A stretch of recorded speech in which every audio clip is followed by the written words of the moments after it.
ଆମର seventh pay ଆମର ଦବା ପାଇଁ କର୍ମଚାରୀମାନଙ୍କୁ ଆମେ ଦାବି କରୁଥିଲୁ।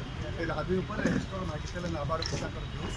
ନାବାର୍ଡ଼ ଯେଉଁ ଭ୍ୟୁଜ୍ ଦେଇଛନ୍ତି ସେଥିରେ କେତେ ରେଷ୍ଟ୍ରିକ୍ଟିଭ୍ କଣ୍ଡିସନ୍ ଦେଇଛନ୍ତି ଯେଉଁଟାକି ଆମର ସର୍ଭିସ୍ କଣ୍ଡିସନ୍ ନାହିଁ।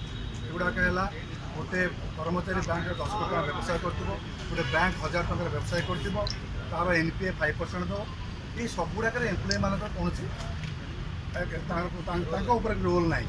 କାରଣ ବାଙ୍କି ଗୋଟେ ବ୍ୟାଙ୍କ, ତାର ଯୋଡ଼ିଏ ବ୍ଲକକୁ ନେଇକି ଗୋଟେ ବ୍ୟାଙ୍କ, ନୟାଗଡ଼ ତାର 2ଟି ବ୍ଲକକୁ ନେଇକି ବ୍ୟାଙ୍କ, ତ ପାରିପାର୍ଶ୍ୱିକ ଭୌଗୋଳିକ କାରଣ ପାଇଁ ମଧ୍ୟ ବ୍ୟାଙ୍କ ଗୁଡ଼ାକ କରିପାରିବେ ନାହିଁ। ଏବଂ ଏଇ ଯେଉଁ କଣ୍ଡିସନ୍ ଦେଇଛନ୍ତି ତାହା ମଧ୍ୟ ସର୍ଭିସ୍ କଣ୍ଡିସନ୍ରେ ଆମେଣ୍ଡମେଣ୍ଟ ହେଇନି। ମୁଁ ନାବାର୍ଡ଼କୁ ଆମ ସହିତ ଆଲୋଚନା କରିବା ପାଇଁ ତାରି ପାଇଁ ଆଜି ଧାରଣା ପ୍ରୋଗ୍ରାମ। ଆଜି ଧାରଣା ପ୍ରୋଗ୍ରାମ ପରେ ମଧ୍ୟ ସେମାନେ ନ ଶୁଣନ୍ତି ତାହେଲେ ଆଗାମୀ ଦିନରେ ଆମର 3 ଦିନ ସାରା ରାଜ୍ୟରେ ଯେତେ କର୍ମଚାରୀ ମଧ୍ୟ ଧାରଣା ଅଛି, ବ୍ୟାଙ୍କ ଗୁଡ଼ିକ ବନ୍ଦ ହେବ। ତାପରେ ଯେନ ସରକାର ନ ଶୁଣନ୍ତି ଦୀର୍ଘ ଆନ୍ଦୋଳନ ଚାଲିବ। ଶ୍ରମିକ ଏକତା।